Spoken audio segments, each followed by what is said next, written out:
friends, welcome back to my channel. நான் தான் உங்க டெல்லி தமிழ் பொண்ணு. இன்னைக்கு வந்து பாத்தீங்கன்னா என்ன vlogன்னு பாத்தீங்கன்னா திருவிழாவோட இன்னைக்கு ரெண்டாவது நாள். அதாவது இன்னைக்கு காலையில இருந்து எல்லா ப்ரோகிராமும் ஸ்டார்ட் ஆயிடும். அத பத்தி தான் நான் உங்களுக்கு வீடியோல காமிக்க போறேன். இன்னைக்கு காலையிலேயே வந்து பாத்தீங்கன்னா எல்லாரும் பொங்க வைக்கறாங்க. சாமிக்காக இன்னைக்கு எல்லாமே பொங்க வெச்சதுக்கு அப்புறம் வந்து பாத்தீங்கன்னா இதுக்கு அப்புறம் யார் யார் வேண்டுதல் வச்சிருக்காங்களோ அதெல்லாம் வேண்டுதலும் செலுத்துவாங்க. இந்த அங்க பிரதர்ஷனம் பண்றது, அப்புறம் இந்த தீச்சட்டி எடுக்கிறதும், அதுக்கப்புறம் வந்து பார்த்தீங்கன்னா பூக்குழியில் இறங்குறது. இந்த வருஷம் வந்து பார்த்தீங்கன்னா பூக்குழியில் இந்த மாதிரி ப்ரோக்ராம் பண்ணல. இந்த வருஷம் வந்து பார்த்தீங்கன்னா பொங்க வைக்கிறதும், கிடா வெட்டுற பூசாரி அழைச்சிட்டு வர்றதும், அதுக்கப்புறம் அங்க பிரதர்ஷனம் பண்ணுறதும், யார் யார் வேண்டுதல் வச்சுருக்காங்க இது எல்லாமே இன்றைக்கி தான் காலையிலேயே நடக்க போகுது. ஸோ அந்த வீடியோ தான் நான் உங்களுக்கு எல்லாமே ஃபுல் டீட்டெயில்ஸை நான் உங்களுக்கு வீடியோவில் காமிக்கிறேன். வாங்க நம்ம வீடியோக்குள்ளே போகலாம். நாங்கள் பார்த்தீங்கன்னா காலையிலேயே பொங்கல் வச்சாச்சு. பொங்கல் வச்சதுக்கப்புறம் வந்து பார்த்தீங்கன்னா நான் எல்லாருமே பொங்க வச்சது எல்லாத்தையுமே நான் வீடியோ எடுத்தேன். பாருங்கள், எல்லாருமே பொங்க வச்சிட்ருக்காங்க. பொங்க வச்சதுக்கப்புறம் வந்து பார்த்தீங்கன்னா கெடா வெட்டுற பூசாரியை வந்து அழைச்சிட்டு வருவாங்க. கெடா வெட்டணும். ஸோ அதனால் அவங்கள வந்து வீட்டில் போய் மேலத்தோடு நல்லா அழைச்சிட்டு வருவாங்க. அங்கேருந்து வந்ததுக்கப்புறம் கெடா வெட்டினதுக்கப்புறம் வந்து பார்த்தீங்கன்னா அங்கே பிரதர்ஷனம் பண்ணுவாங்க. அந்த வீடியோஸையும் நான் உங்களுக்கு காமிக்கிறேன்.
நம்ம வந்து பார்த்திங்கன்னா தமிழ்நாட்டில் நம்ம எப்படி கொண்டாடுறோமோ அதே மாதிரி தாங்க இங்கே தமிழர்கள் எல்லாருமே சேர்ந்து இந்த மாதிரி திருவிழா கொண்டாடுறதா.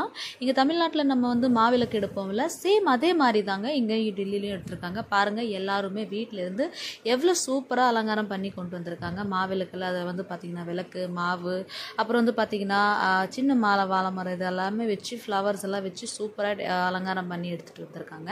இப்போ இதுலேருந்து வந்து பார்த்திங்கன்னா சாமிக்காக வந்து தனியாக எடுத்து வச்சு அதெல்லாம் நாங்கள் எடுத்து கொடுத்துட்ருக்கோம். அங்கே பாருங்கள், சாமியை சூப்பராக டெக்கரேஷன் பண்ணி எவ்வளோ அழகாக சூப்பராக பண்ணியிருக்காங்கன்னு. இப்போ இந்த மாவிளக்கெல்லாம் எடுத்து முடிச்சதுக்கப்புறம் வந்து பார்த்தீங்கன்னா இந்த வருஷம் வந்து 2 தீப்பந்தம், மதுரை வீரம் பந்தம் 2, ஏன்னா எல்லா வருஷமும் ஒரே பந்தம் தான் எடுப்பாங்க. பட் இந்த வருஷம் வந்து 2 பேர் எடுத்தாங்க.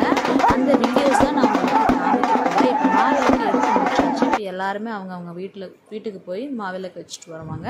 இதுக்கப்புறம் வந்து பார்த்தீங்கன்னா மதுரை வீரன் வேஷம் தான். அதையும் நான் உங்களுக்கு வீடியோவில் காமிக்கிறேன். மறக்காமல் நீங்கள் வீடியோஸ் பாருங்கள். ஏன்னா நம்ம தமிழ்நாட்டில் கொண்டாடுற மாதிரியே நம்ம டெல்லியிலையும் கொண்டாடி இருக்கோம். ஸோ அதை எல்லாமே தான் நான் உங்களுக்கு வீடியோ மூலயமா காமிக்கிறேன். மறக்காமல் நீங்கள் பாருங்கள். என்னோட சேனலுக்கு நீங்கள் ஃபர்ஸ்ட் டைம் அப்படின்னா நீங்கள் என்னோட சேனலை மறக்காமல் சப்ஸ்கிரைப் பண்ணுங்கள். அப்போ தான் நான் போடுற வீடியோஸ் எல்லாமே உங்களுக்கு நோட்டிஃபிகேஷன் மூலியமாக உங்களுக்கு கிடைக்கும். ஸோ கண்டிப்பாக பாருங்கள். இதுக்கப்புறம் எல்லாமே பசங்களெல்லாம் சேர்ந்து டான்ஸ் ஆடுற வீடியோஸ் நான் உங்களுக்கு காமிக்கிறேன். பாருங்கள், எல்லாம் சூப்பராக ஜாலியாக என்ஜாய் பண்ணியிருக்காங்க. திருவிழாவே எல்லாமே என்ஜாய் பண்ணுவாங்க. இந்த பாருங்கள், என் பசங்க, என் தங்கச்சி பசங்க எல்லாருமே பாருங்கள் எப்படி டான்ஸ் ஆடிட்டு இருக்காங்க. நாத்தனார் பொண்ணு எல்லாருமே சூப்பராக என்ஜாய் பண்ணிட்டு இருக்காங்க. அந்த வீடியோஸை நீங்கள் பாருங்க.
नहीं जाऊंगा वापस थोड़ी जाऊंगा पागल थोड़ी